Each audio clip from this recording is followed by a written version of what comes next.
Hello every one. ഇന്ന് നമ്മൾ നോക്കാൻ പോകുന്നത് കേരളത്തിലെ കലകളാണ്. കേരള PSC ടോപ്പിക്കായിട്ടുള്ള നമ്മുടെ കേരളത്തിലെ കലകളെ പറ്റിയാണ് നമ്മളിന്ന് ക്വിസ് നടത്തുന്നത്. 50 ക്വസ്റ്റ്യൻ ഉണ്ട്. അപ്പം നമുക്ക് ഇതിനകത്ത് നിന്ന് പഠിച്ച് പോവാം. ഓക്കെ. ആദ്യത്തെ ക്വസ്റ്റ്യൻ, കേരളത്തിൻ്റെ ശാസ്ത്രീയ നൃത്തകല എന്നറിയപ്പെടുന്നത് ഏതാണ്?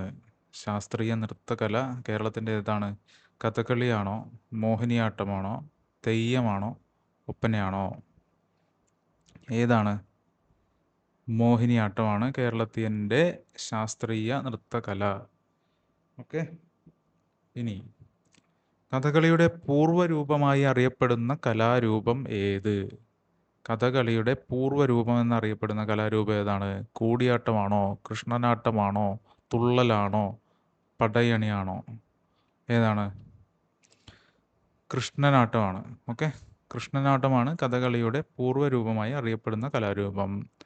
ഇനി കൃഷ്ണനാട്ടത്തിൻ്റെ ഉപജ്ഞാതാവ് ആരാണ്? കൃഷ്ണനാട്ടത്തിൻ്റെ ഉപജ്ഞാതാവ് ആരാണ്? കാർത്തിക തിരുനാൾ, മാനവേദൻ സാമൂതിരി, കുഞ്ചൻ നമ്പ്യാർ, സ്വാതി തിരുനാൾ. ഇതിൽ ആരാണ് കൃഷ്ണനാട്ടത്തിൻ്റെ ഉപജ്ഞാതാവ്? ആരാണ്? മാനവേദൻ സാമൂതിരി. മാനവേദൻ സാമൂതിരിയാണ് കൃഷ്ണനാട്ടത്തിൻ്റെ ഉപജ്ഞാതാവ്. ഇതിൻ്റെ കൂടെ പഠിച്ചും കൂടെ പോവുക. ഓക്കെ. ഇനി നാലാമത്തെ ക്വസ്റ്റ്യൻ, രാമനാട്ടത്തിൻ്റെ ഉപജ്ഞാതാവ് ആരാണ്? കൃഷ്ണനാട്ടത്തിൻ്റെ മാനവേദൻ സാമൂതിരിയാണ്. അപ്പോൾ ആട്ടത്തിൻ്റെ ആരാണ്? കൊട്ടാരക്കര തമ്പുരാൻ, മാനവേദൻ സാമൂതിരി, കേരളവർമ്മ വലിയ കോയി തമ്പുരാൻ, ഇരയിമ്മൻ തമ്പി. ആരാണ്? കൊട്ടാരക്കര തമ്പുരാൻ. കൊട്ടാരക്കര തമ്പുരാനാണ് രാമനാട്ടത്തിൻ്റെ ഉപജ്ഞാതാവ്. അപ്പോൾ ഈ രാമനാട്ടത്തിൻ്റെ ഒരു ഇതെന്ന് പറഞ്ഞാൽ കൃഷ്ണനാട്ടത്തിന് ബദലായിട്ട് കൊണ്ടുവന്നതാണ് രാമനാട്ടം. അത് കൊട്ടാരക്കര തമ്പുരാനാണ് കൊണ്ടുവന്നിരിക്കുന്നത്. ഓക്കെ.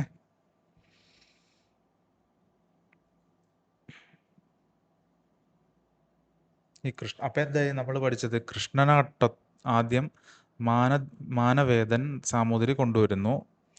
അത് കഴിഞ്ഞ് രാമനാട്ടം ബദലായിട്ട് വരുന്നു. അത് കൊട്ടാരക്കര തമ്പുരാൻ കൊണ്ടുവരുന്നു. അതിലൂടെ എന്ത് വന്നു? കഥകളി രൂപം കൊണ്ടു. ഓക്കെ. അതിലൂടെ കഥകളി രൂപം കൊണ്ടു. അപ്പോൾ നമ്മൾ ഇങ്ങനെ പഠിക്കണം അതിനകത്തുനിന്ന്. ഓക്കെ. ഇനി നമുക്ക് അടുത്തതിലേക്ക് പോവാം.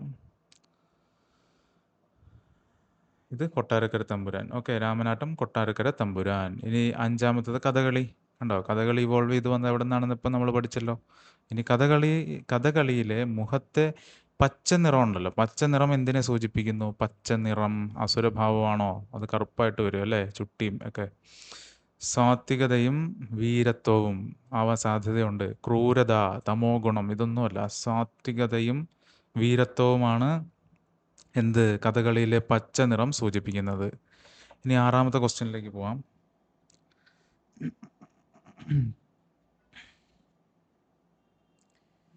ആറാമത്തെ ക്വസ്റ്റ്യൻ, കവിതയുടെ നൃത്തം എന്നറിയപ്പെടുന്ന കേരളീയ കലാരൂപം ഏത്? കവിതയുടെ നൃത്തം എന്നറിയപ്പെടുന്ന കേരളീയ കലാരൂപം ഏതാണ്?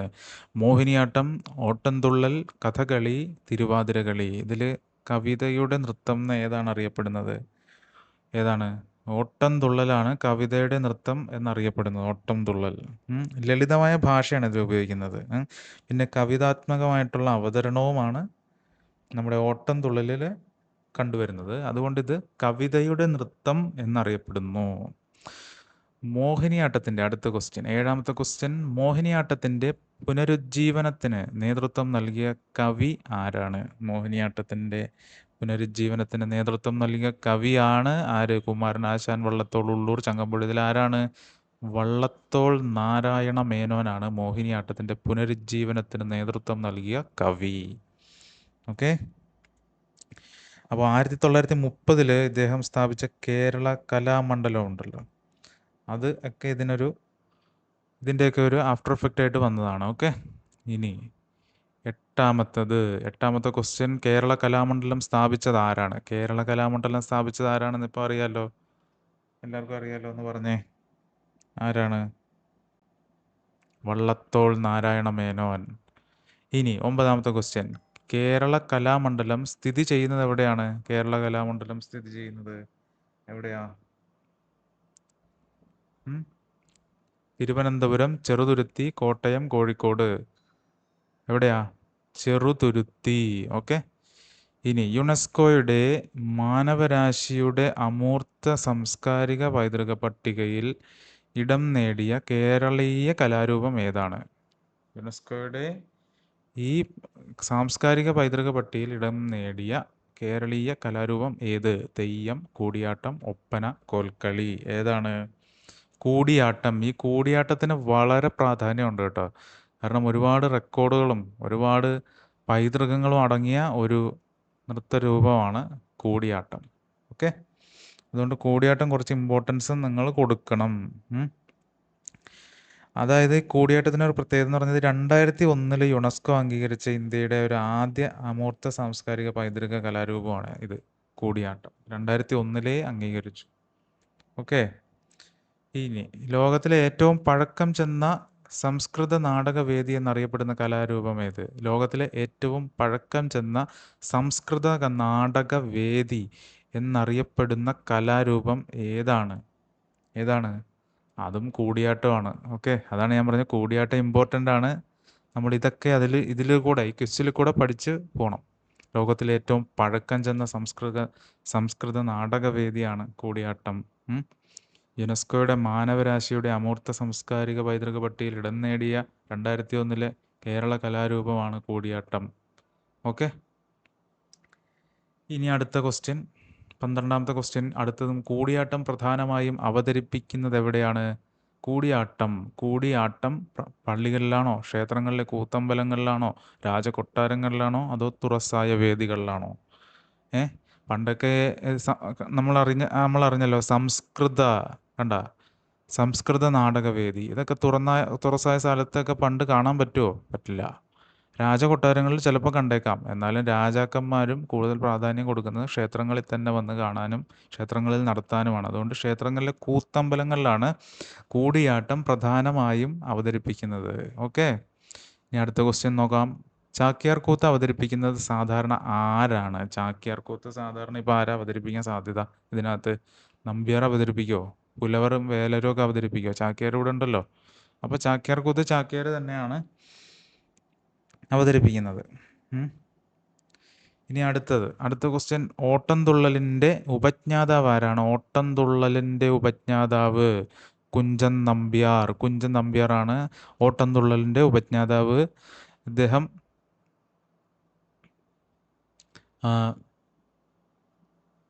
അപ്പോൾ മിഴാവ് കൊട്ടുന്ന ആളാണ് കുഞ്ചൻ നമ്പ്യാർ. ഇദ്ദേഹം ഉറങ്ങി അതിന് കളിയാക്കപ്പെട്ടു. അതിന് അദ്ദേഹം തുടങ്ങിയ ഒരു കലയാണ് ഓട്ടംതുള്ളൽ. പരിഹസ്യ രൂപങ്ങളൊക്കെ കൂടുതൽ ഉൾക്കൊള്ളിച്ചിട്ടുള്ള ഒരു കലയാണ് ഓട്ടംതുള്ളൽ. അപ്പോൾ നമ്പ്യാർ വിഭാഗത്തിൽപ്പെട്ട കുഞ്ചൻ നമ്പ്യാരാണ് ഓട്ടംതുള്ളലിൻ്റെ ഉപജ്ഞാതാവ്. ഇവർ ചാക്യാർകൂത്തിൽ മിഴാവ് കൊട്ടിക്കൊണ്ടിരുന്ന വിഭാഗമാണ് നമ്പ്യാറുകൾ. ഓക്കെ. അപ്പോൾ ഓട്ടംതുള്ളൽ കുഞ്ചൻ നമ്പ്യാർ. ഇതിലൂടെ നമ്മൾ ചാക്യാർകൂത്തും കുഞ്ചൻ നമ്പ്യാർ ഉറങ്ങിപ്പോയ മിഴാവ് കൊട്ടിയ നമ്പ്യാർ വിഭാഗത്തിൽപ്പെട്ട കുഞ്ചൻ നമ്പ്യാർ ഉറങ്ങിപ്പോയ ആ ഒരു വേളകളുമൊക്കെ നമ്മൾ ഇതിനകത്ത് ഓർക്കണം ഇത് പഠിക്കുമ്പോൾ. അടുത്ത ക്വസ്റ്റ്യൻ. താഴെ പറയുന്നവയിൽ തുള്ളലിൻ്റെ ഒരു വിഭാഗം അല്ലാത്തത് ഏത്? ക്വസ്റ്റ്യൻ ആൻസറിൽ തന്നെ ഉണ്ട്. ഓട്ടംതുള്ളൽ, ശീതങ്കൻ തുള്ളൽ, പറയൻ തുള്ളൽ, കൈകൊട്ടിക്കളി. കണ്ടില്ലേ? അതിൽ തന്നെ പറയുന്നുണ്ട് കൈകൊട്ടിക്കളി. തുള്ളൽ ഇതിൽ വരുന്നില്ല. ഇനി 16ാമത്തെ ക്വസ്റ്റ്യൻ എന്താണ്? ദരിദ്രരുടെ കഥകളി എന്നറിയപ്പെടുന്ന കലാരൂപം ഏത്? ദരിദ്രരുടെ കഥകളി. തുള്ളൽ, തെയ്യം, പാവക്കൂത്ത്, പതയണി. അതിലേതാണ് ദരിദ്രരുടെ കഥകളി? നമ്മൾ നേരത്തെ കണ്ടില്ലേ തുള്ളൽ പ്രസ്ഥാനത്തിന് രൂപം കൊണ്ടത് ആരാണ്? കുഞ്ചൻ നമ്പ്യാരാണ്. അപ്പോൾ ഓട്ടംതുള്ളൽ കുഞ്ചൻ നമ്പ്യാരാണ്. അപ്പോൾ ഇത് ദരിദ്രരുടെ കഥകളി എന്നും കൂടെയാണ് ഇതറിയപ്പെടുന്നത്, തുള്ളൽ. ഓക്കെ. ഇനി തെയ്യം പ്രധാനമായും പ്രചാരത്തിലുള്ള പ്രദേശം ഏതാണ്? തെയ്യം പ്രചാരണത്തിലുള്ളത് എവിടെയാണ് ശരിക്കും? ദക്ഷിണ കേരളമാണോ, മധ്യ കേരളമാണോ, ഉത്തര മലബാറാണോ, അതോ ഇടുക്കിയാണോ? ഉത്തര മലബാറാണ്, ഒരു സംശയമില്ല തെയ്യം. ഇനി 18ാമത്തെ ക്വസ്റ്റ്യൻ. ദൈവത്തിൻ്റെ നൃത്തം എന്നറിയപ്പെടുന്ന കേരളീയ കലാരൂപം ഏത്? ദൈവത്തിൻ്റെ നൃത്തം. ഇതാണ് ദൈവത്തിൻ്റെ നൃത്തം എന്താണ്? തെയ്യം, കഥകളി, മോഹിനിയാട്ടം, ഒപ്പന. അതായത് ഈ നമ്മൾ ഈ കാന്തര അതിലൊക്കെ നമ്മൾ ഗുളികൻ വന്ന് നൃത്തം ചെയ്യുന്നു. പിന്നെ ശനിയോ അങ്ങനെ എന്തോ ഒരു കഥാപാത്രം കൂടെ വന്ന് നൃത്തം ചെയ്യുന്നു. തക്ഷകനോ അങ്ങനെ ഏതോ ഒരു കഥാപാത്രം കൂടെ ഉണ്ട്. അപ്പോൾ അതെല്ലാം ദൈവങ്ങൾ തന്നെ വന്നങ്ങ് ദൈവത്തിനെ ഉൾക്കൊള്ളുന്നു. അവർ വന്ന് നേരിട്ട് നൃത്തം ചെയ്യുന്ന പോലെയാണ് അതിൻ്റെയൊക്കെ ഒരു കൺസെപ്റ്റ്, ആ നൃത്തങ്ങളുടെയൊക്കെ ഒരു കൺസെപ്റ്റ്. കഥകളിയും മോഹിനിയാട്ടം ഒപ്പനയൊന്നും അങ്ങനെയല്ല. പക്ഷെ തെയ്യം അതിന് സ്പെഷ്യലാണ്. ദൈവത്തിൻ്റെ നൃത്തം എന്ന് നമുക്ക് അറിയപ്പെടുന്നത് തെയ്യം തന്നെയാണ്. Dance of gods. ഓക്കെ. ഇനി 19ാമത്തെ ക്വസ്റ്റ്യൻ. പദയണി പ്രധാനമായും ഏത് ദേവീക്ഷേത്രങ്ങളുമായി ബന്ധപ്പെടുന്നു? വിഷ്ണു, ഭദ്രകാളി, ശിവ, ഗണപതി. ഇതിൽ ഈസി ആയിട്ടുള്ളൊരു ഓപ്ഷനായി പോയി ഭദ്രകാളി ക്ഷേത്രങ്ങളാണ്. ദേവീക്ഷേത്രം എന്ന് പറയുമ്പോൾ ഇതിൽ കൂടെ ഒരു ദേവീക്ഷേത്രമേ പറഞ്ഞിട്ടുള്ളൂ. 20ാമത്തെ ക്വസ്റ്റ്യൻ. മുടിയേറ്റ് പ്രധാനമായും ഏത് ദേവിയുമായി ബന്ധപ്പെട്ടാണ്? മുടിയേറ്റ് ഏത് ദേവിയായിട്ട് ബന്ധപ്പെട്ടാണ് മുടിയേറ്റ് എന്ന് പറഞ്ഞു നോക്കിയേ. ഭഗവതിയാണോ, ഭദ്രകാളിയാണോ, സരസ്വതിയാണോ, ലക്ഷ്മിയാണോ? നമുക്ക് സരസ്വതി, ലക്ഷ്മിയൊക്കെ ഇതിനകത്ത് നിന്ന് എലിമിനേറ്റ് ചെയ്യാം. ഭഗവതിയാണോ, ഭദ്രകാളിയാണോ? ഭദ്രകാളി. ബി ആണ് ആൻസർ. ഓക്കെ. 21ാമത്തെ ക്വസ്റ്റ്യൻ. ഒപ്പന ഏത് സമൂഹത്തിൻ്റെ കലാരൂപമാണ്? വളരെ എളുപ്പമുള്ള ക്വസ്റ്റ്യൻ ആണ്. മുസ്ലിം സമൂഹത്തിൻ്റെ കലാരൂപമാണ് ഒപ്പന. ഓക്കെ. ഇനി മാർഗംകളി പ്രധാനമായും ഏത് സമൂഹവുമായി ബന്ധപ്പെട്ടിരിക്കുന്നു? മാർഗംകളി പ്രധാനമായും ഏത് സമൂഹമായിട്ടാണ് ബന്ധപ്പെട്ടിരിക്കുന്നത്? സുറിയാനി ക്രൈസ്തവരായിട്ടാണ് ബന്ധപ്പെട്ടിരിക്കുന്നത്. ഇനി തിരുവാതിരകളി പ്രധാനമായും ഏത് ഉത്സവത്തിനോട് അനുബന്ധിച്ചാണ് അവതരിപ്പിക്കുന്നത്? തിരുവാതിരകളി ഏത് ഉത്സവത്തിനോട്? ഇവിടെ നമ്മുടെ പേര് തന്നെ ഉണ്ടല്ലേ, തിരുവാതിര. തിരുവാതിര ഉത്സവത്തിനോട് അനുബന്ധിച്ചാണ് തിരുവാതിര കളി ബന്ധപ്പെട്ട് നിൽക്കുന്നത്. ഇനി അർജുന നൃത്തം മറ്റൊരു പേരിൽ അറിയപ്പെടുന്നത് അതുണ്ട്, അങ്ങനെ അറിയപ്പെടുന്നുണ്ട്. അതെന്ത് പേരിലാണ് അറിയപ്പെടുന്നത്? അർജുന നൃത്തം. അർജുനൻ്റെ അടുത്ത ആളാരാ? ശ്രീകൃഷ്ണൻ. ശ്രീകൃഷ്ണൻ മയിൽപ്പീലി. മയിൽപ്പീലി തൂക്കം തന്നെയാണ് ആൻസർ. ഓക്കെ. ഓക്കെ. ഇത് കോൽക്കളി മുസ്ലിം സമുദായമായിട്ട് ബന്ധപ്പെട്ടിരിക്കുന്നു. വേലകളി അമ്പലപ്പുഴ ഭാഗത്തൊക്കെയാണ്. കക്കാട് കളി ഒരു നാടോടികളുടെ അങ്ങനെ എന്തോ ഒരു വിഭാഗമാണ്. മയിൽപ്പീലി തൂക്കം തന്നെയാണ് അർജുന നൃത്തം എന്ന് പറയുന്ന പേരിൽ അറിയപ്പെടുന്നത്. ഇനി 25ാമത്തെ ക്വസ്റ്റ്യൻ. താഴെ പറയുന്നവയിൽ കേരളത്തിൻ്റെ ഒരു ആചാര കലാരൂപം ഏത്?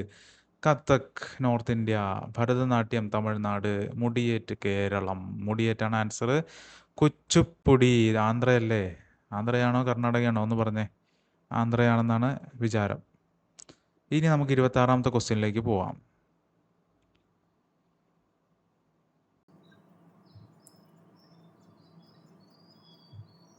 അപ്പം നമ്മൾ 26ാമത്തെ ക്വസ്റ്റ്യനിലേക്ക് പോവുകയാണെങ്കിൽ പൂരക്കളി പ്രധാനമായും ഏത് ജില്ലകളിലാണ് പ്രചാരത്തിലുള്ളത്?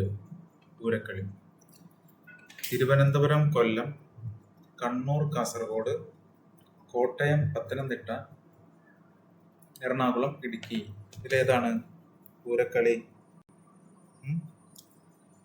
Correct answer Kannur, Kasaragod. Okay. Poorakkali പ്രധാനമായും കണ്ണൂർ, കാസർഗോഡ് ജില്ലകളിലാണ്, മലബാറിലാണ് പൂരക്കളി പ്രധാനമായും ഉള്ളത്. ഇനി 27ാമത്തെ ക്വസ്റ്റ്യൻ. വേലകളി പ്രധാനമായും ഏത് ക്ഷേത്രവുമായാണ് ബന്ധപ്പെട്ട് ഇരിക്കുന്നത്? ഏത് ക്ഷേത്രവുമായി ബന്ധപ്പെട്ടിരിക്കുന്ന കലാരൂപമാണ് വേലകളി? ശബരിമല ശ്രീ ധർമ്മശാസ്ത ക്ഷേത്രം, അമ്പലപ്പുഴ ശ്രീകൃഷ്ണസ്വാമി ക്ഷേത്രം, ഗുരുവായൂർ ശ്രീകൃഷ്ണസ്വാമി ക്ഷേത്രം, വൈക്കം മഹാദേവ ക്ഷേത്രം. അപ്പോൾ വേലകളി എന്ന് പറയുന്നത് അമ്പലപ്പുഴ ശ്രീകൃഷ്ണസ്വാമി ക്ഷേത്രവുമായിട്ട് ബന്ധപ്പെട്ടിരിക്കുന്ന ഒരു ആചാരകലയാണ്. ഓക്കെ. ഈ 28ാമത്തത്. പരിചമുട്ടുകളി പ്രധാനമായും ഏത് സമൂഹത്തിന്റെ കലാരൂപമാണ്? പരിചമുട്ടുകളി ഇത് ഏത് സമൂഹത്തിന്റെ കലാരൂപമാണ്? സുറിയാനി ക്രിസ്ത്യൻ, മുസ്ലിം സമൂഹം, ഈഴവ സമൂഹം, നായർ സമൂഹം. പരിചമുട്ടുകളി ഏത് സമൂഹമാണ്? സുറിയാനി ക്രിസ്ത്യൻ. ഓക്കെ. സുറിയാനി ക്രൈസ്തവർ. ഇനി 29ാമത്തെ ക്വസ്റ്റ്യൻ. കോൽക്കളി പ്രധാനമായും ഏത് പ്രദേശത്താണ് കൂടുതൽ പ്രചാരത്തിലുള്ളത്? കോൽക്കളി പ്രധാനമായും ഏത് പ്രദേശത്താണ് കൂടുതൽ പ്രചാരത്തിലുള്ളത്? ഉത്തര മലബാറാണോ, മധ്യ കേരളമാണോ, ദക്ഷിണ കേരളമാണോ, വയനാട് മാത്രമാണോ? വയനാട് മാത്രമായിട്ട് അങ്ങനെ ഒരു കലാരൂപം നിലനിൽക്കാൻ പാടാണ്. ഒരു മാത്രമായിട്ട് നമുക്കിത് ഒഴിവാക്കാം. ഇനി ബാക്കി എങ്ങനെ? ഉത്തര മലബാറാണോ, മധ്യ കേരളമാണോ, ദക്ഷിണ കേരളമാണോ? കോൽക്കളി മുസ്ലിം സമുദായത്തിന്റെ ഒരു കലാരൂപമാണ്. ഇപ്പൊ എവിടെയായിട്ട് വരും? ഉത്തര മലബാറിലാണ് കോൽക്കളി പ്രധാനമായും ഉള്ളത്. ഇനി 30ാമത്തെ ക്വസ്റ്റ്യൻ. കാക്കാരിശ്ശി നാടകം ഏത് കലാരൂപത്തിന്റെ വിഭാഗത്തിൽ പെടുന്നു? കാക്കാരിശ്ശി നാടകം ഏത് കലാരൂപത്തിന്റെ വിഭാഗത്തിൽ പെടുന്നു? ആചാരകല, നാടോടിക്കല, ശാസ്ത്രീയ നൃത്തം, ക്ഷേത്രകല. ഏത് കലാരൂപത്തിന്റെ വിഭാഗത്തിലാണ് കാക്കാരിശ്ശി നാടകം പെടുന്നത്? നാടോടിക്കലയിലാണ് പെടുന്നത് കേട്ടോ, നാടോടിക്കല.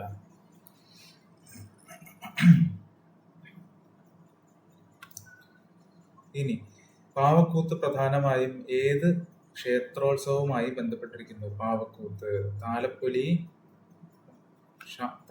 ക്ഷേത്രോത്സവമാണോ, ഭഗവതി ക്ഷേത്രങ്ങളിലെ ഭദ്രകാളി ഉത്സവമാണോ, ആറാട്ടുത്സവങ്ങളാണോ, അതോ തിരുവാതിര ഉത്സവങ്ങളിലാണോ? പാവക്കൂത്ത് പ്രധാനമായും ഏത് ക്ഷേത്രോത്സവമായിട്ടാണ് ബന്ധപ്പെട്ടിരിക്കുന്നത്?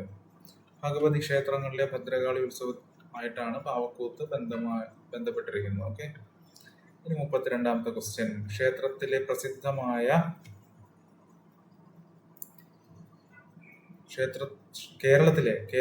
പ്രസിദ്ധമായ തോൽപ്പാവക്കൂത്ത് പ്രധാനമായും ഏത് ജില്ലയിലാണ് കൂടുതൽ അവതരിപ്പിക്കപ്പെടുന്നത്?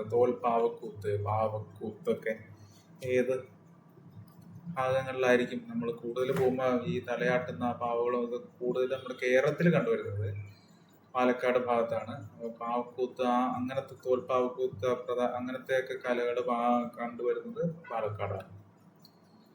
മയിൽപ്പീലി തൂക്കം മറ്റൊരു പേരിൽ അറിയപ്പെടുന്നത് ഏത് പേരിലാണ്? മറ്റൊരു പേര് ഏതാണ് മയിൽപ്പീലി തൂക്കത്തിന്റെ? നമ്മൾ നേരത്തെ കണ്ട ഒരു ക്വസ്റ്റ്യൻ ആണ്, അത് തലതിരിച്ച് ചോദിച്ചതേ ഉള്ള ഇതാണ് അർജുന നൃത്തം. ഓക്കെ, അർജുന നൃത്തം. ഇനി കക്കാട് കളി പ്രധാനമായും ഏത് സമൂഹവുമായി ബന്ധപ്പെട്ട കലാരൂപമാണ്? കക്കാട് കളി പ്രധാനമായിട്ടും ഏത് സമൂഹമാണ്? നായർ, മുസ്ലിം, ക്രൈസ്തവർ, വേടർ. ഇതില് വേടർ സമൂഹമായിട്ടാണ് ഈ കക്കാട് കളിക്ക് ഉള്ള പ്രാധാന്യം. വേടർ വിഭാഗമാണ് കേട്ടോ. ഇനി 35ാമത്തെ ക്വസ്റ്റ്യൻ. തെയ്യം പ്രധാനമായും അവതരിപ്പിക്കുന്നത് ആരാണ്? തെയ്യം ചാക്യാറാണോ? ചാക്യാർ കൂത്തുണ്ട്. നമ്പ്യാറാണോ? ഇനി നമ്പ്യാറാണോ? ഓട്ടംതുള്ളൽ അതൊക്കെ അവർ ചെയ്തോളും. ഇനി നമ്പൂതിരി അങ്ങനെ പ്രത്യേകിച്ചൊന്നുമില്ല. ഇനി പിന്നെ ഉള്ളതാരാ? മലയൻ, വേലൻ തുടങ്ങിയ സമുദായങ്ങളാണ് എന്ത് വരുന്നത്? തെയ്യം പ്രധാനമായും അവതരിപ്പിക്കുന്നത്. മുടിയേറ്റ് യുനെസ്കോയുടെ അമൂർത്ത സാംസ്കാരിക പൈതൃക പട്ടികയിൽ ഉൾപ്പെടുത്തിയ വർഷം ഏതാണ്? മുടിയേറ്റാണ്. കൂടിയാട്ടം നമ്മൾ പഠിച്ചല്ലോ. കൂടിയാട്ടം ഏതായിരുന്നു വർഷം? കൂടിയാട്ടം 2001 അല്ലേ കൂടിയാട്ടം. അപ്പോൾ നമ്മുടെ മുടിയേറ്റ് എന്തായിരിക്കും? എന്തായാലും 2001 കഴിഞ്ഞിട്ടുള്ള ഒരു വർഷമായിരിക്കും. എന്നാൽ അധികം ദൂരെ പോവുകയും വേണ്ട. അപ്പോൾ 2010 മുടിയേറ്റ് യുനെസ്കോയുടെ സാംസ്കാരിക പൈതൃക പട്ടികയിൽ ഉൾപ്പെട്ട വർഷം. ഓക്കെ. ഇനി 37ാമത്തെ ക്വസ്റ്റ്യൻ. താഴെ പറയുന്നവയിൽ യുനെസ്കോയുടെ സാംസ്കാരിക പൈതൃക പട്ടികയിൽ ഉൾപ്പെട്ട കലാരൂപം ഏത്? നേരത്തെ കണ്ട ക്വസ്റ്റ്യൻ ഇല്ല, അത് ഏത് വർഷമായിരുന്നു എന്നുള്ളതാണ്. ഇപ്പൊ അത് തന്നെ ചോദിച്ചിരിക്കുകയാണ്. ഈ താഴെ പറയുന്നതിൽ ഏതാണ് യുനെസ്കോയുടെ സാംസ്കാരിക പൈതൃക പട്ടികയിൽ ഉൾപ്പെട്ടത്? കൈകൊട്ടിക്കളിയല്ല, ഒപ്പനയല്ല, മാർഗംകളിയല്ല, മുടിയേറ്റാണ്.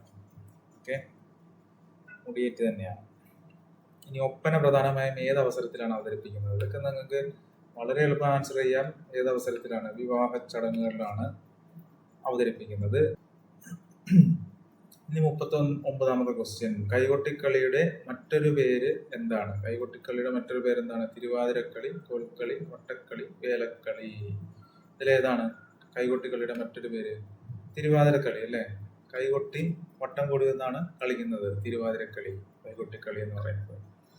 ഇനി താഴെ പറയുന്നവയിൽ സ്ത്രീകൾ പ്രധാനമായും അവതരിപ്പിക്കുന്ന കലാരൂപം ഏതാണ്?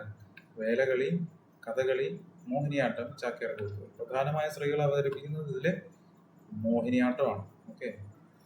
ഇനി വട്ടക്കളി പ്രധാനമായും ഏത് സമൂഹവുമായി ബന്ധപ്പെട്ട കലാരൂപമാണ് വട്ടക്കളി? മുസ്ലിം, സുറിയാനി ക്രൈസ്തവർ, നായർ, ആദിവാസി സമൂഹം. ഇതിലേതാണ് വട്ടക്കളി?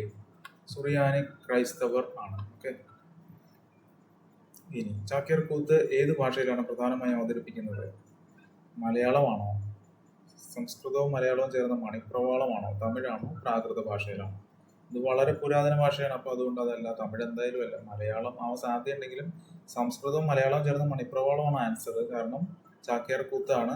സംസ്കൃതത്തിന് പ്രാധാന്യമുള്ള സമയങ്ങളൊക്കെയാണ്. അപ്പോൾ ഇത് തന്നെയാണ് അതിന്റെ ആൻസർ. ഇനി 43ാമത്തെ ക്വസ്റ്റ്യനിലേക്ക് വന്നാൽ, കൂടിയാട്ടത്തിൽ മിഴാവ് വായിക്കുന്നത് സാധാരണ ആരാണ്? ചാക്യാരാണോ, നമ്പ്യാരാണോ, വേലനാണോ, പുലവറാണോ? നമ്മൾ മുമ്പേ പറഞ്ഞതാണ്. മിഴാവ് വായിച്ചുകൊണ്ടിരുന്നപ്പോൾ ഉറങ്ങിപ്പോയപ്പോൾ അത് കളിയാക്കി, അങ്ങനെയാണ് എന്ത് ഓട്ടം തുള്ളലുണ്ടായത് എന്നൊക്കെ നമ്മൾ നേരത്തെ കണ്ടതാണ്. അപ്പൊ ആരാണ് അവിടെ ഉറങ്ങിപ്പോയത്? കുഞ്ചൻ നമ്പ്യാരാണ്. അപ്പൊ നമ്പ്യാർ വിഭാഗമാണ് കൂടിയാട്ടത്തിലും മിഴാവ് വായിക്കുന്നത്. ഓക്കെ. ഇനി മിഴാവ് ഏത് കലാരൂപവും ആയി ഏറ്റവും കൂടുതൽ ബന്ധപ്പെട്ടിരിക്കുന്നു? ഏത് കലാരൂപവുമായി ഏറ്റവും കൂടുതൽ മിഴാവ് ബന്ധപ്പെട്ടിരിക്കുന്നു? കഥകളി, കൂടിയാട്ടം, ഒപ്പന, മോഹിനിയാട്ടം. ഇതിൽ നിങ്ങൾക്ക് അറിയാലോ, കൂടിയാട്ടമാണ് കേട്ടോ. നമ്മളിന്ന് പ്രാധാന്യം നൽകിയിരിക്കുന്ന കൂടിയാട്ടത്തിനാണ്. അത് ഒരു പൈതൃക പട്ടികയിലുള്ളൊരു കലാരൂപമാണ്, ഒരു പ്രാചീന കലാരൂപം കൂടെയാണ്. അതുകൊണ്ട് കൂടിയാട്ടത്തിന്റെ കുറച്ച് ഡീറ്റെയിൽസ് നമ്മളൊന്ന് എടുത്തിട്ടുണ്ട്. ഇനി 45ാമത്തെ ക്വസ്റ്റ്യൻ, കേരളത്തിലെ പ്രധാന സംഗീത ശാഖ ഏത്? ഹിന്ദുസ്ഥാനി. കഥകളിയിലെ, കേരളത്തിലെ അല്ല, തെറ്റിപ്പോയി. 45ാമത്തെ ക്വസ്റ്റ്യൻ, കഥകളിയിലെ പ്രധാന സംഗീത ശാഖ ഏത്? കഥകളി. ഹിന്ദുസ്ഥാനി ഒരിക്കലും അല്ല. സോപാന സംഗീതം സാധ്യതയുണ്ട്. കർണാടകമല്ല, ഗസലല്ല. സോപാന സംഗീതം തന്നെയാണ് കഥകളിയിലെ പ്രധാന സംഗീത ശാഖ.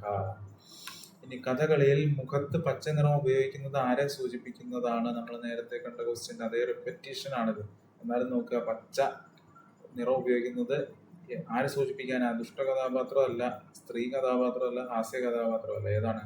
സാത്വികവും വീരവുമായ കഥാപാത്രങ്ങളെയാണ് പച്ച നിറം സൂചിപ്പിക്കുന്നത്.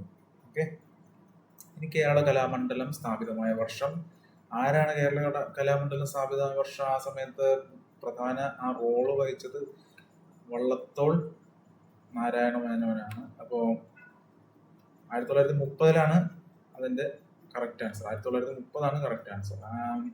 48 കേരള കലാമണ്ഡലത്തിന്റെ സ്ഥാപക സെക്രട്ടറി ആയിരുന്നത് ആരാണ്? ഇനി പറയേണ്ട ആവശ്യമുണ്ടോ? പറയേണ്ട ആവശ്യമില്ല, വള്ളത്തോൾ നാരായണ മേനോനാണ്.